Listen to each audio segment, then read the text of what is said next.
73ನೇ ತಿದ್ದುಪಡಿಯಂತೆ ಪಂಚಾಯ್ತಿ ಸಂಸ್ಥೆಗಳಿಗೆ ಎಷ್ಟು ವಿಷಯಗಳನ್ನು ವರ್ಗಾಯಿಸಲಾಗಿದೆ? 29 ವಿಷಯಗಳನ್ನು ವರ್ಗಾಯಿಸಲಾಗಿದೆ.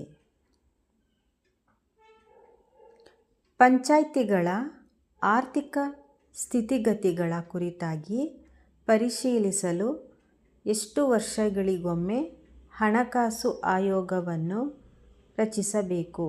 5 ವರ್ಷಗಳಿಗೊಮ್ಮೆ ಹಣಕಾಸು ಆಯೋಗವನ್ನು ರಚಿಸಬೇಕು.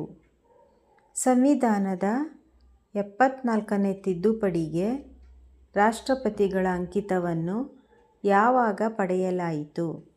ಸಂವಿಧಾನದ 74ನೇ ತಿದ್ದುಪಡಿ ಕಾಯ್ದೆಗೆ 20ನೇ ಏಪ್ರಿಲ್ 1993ರಲ್ಲಿ ರಾಷ್ಟ್ರಪತಿಗಳ ಅಂಕಿತವನ್ನು ಪಡೆಯಲಾಯಿತು.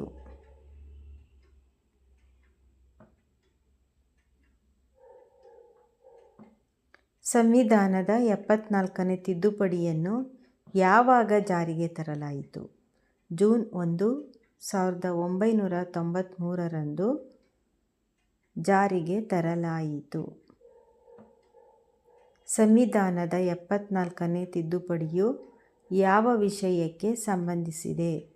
ಪೌರಾಡಳಿತ ಸಂಸ್ಥೆಗಳನ್ನು ರಚಿಸುವ ಕುರಿತಾದ ಸಂವಿಧಾನ ತಿದ್ದುಪಡಿಯಾಗಿದೆ. 74ನೇ ತಿದ್ದುಪಡಿಯ ಮೂಲಕ ಸಂವಿಧಾನಕ್ಕೆ ಯಾವ ಹೊಸ ಅನುಸೂಚಿಯನ್ನು ಸೇರಿಸಲಾಗಿದೆ?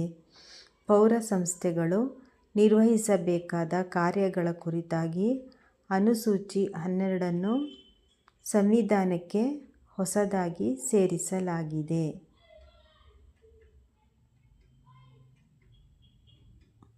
74ನೇ ತಿದ್ದುಪಡಿಯಂತೆ ಯಾವ ವಿಧವಾದ ಪೌರಾಡಳಿತ ಸಂಸ್ಥೆಗಳನ್ನು ರಚಿಸಲು ಅವಕಾಶ ನೀಡಲಾಗಿದೆ? ಗ್ರಾಮೀಣ ಪ್ರದೇಶದಿಂದ ನಗರ ಪ್ರದೇಶವಾಗಿ ಪರಿವರ್ತನೆಗೊಳ್ಳುತ್ತಿರುವ ಪ್ರದೇಶಗಳಿಗೆ ನಗರಸಭೆ, ಸಣ್ಣ ನಗರ ಪ್ರದೇಶಕ್ಕೆ ಮುನಿಸಿಪಲ್ ಕೌನ್ಸಿಲ್ಗಳನ್ನು ಮತ್ತು ದೊಡ್ಡ ನಗರ ಪ್ರದೇಶಕ್ಕೆ ನಗರ ಪಾಲಿಕೆಯನ್ನು ರಚಿಸಲು ಅವಕಾಶವಿದೆ. ಮೆಟ್ರೋಪಾಲಿಟನ್ ಪ್ರದೇಶವೆಂದರೇನು?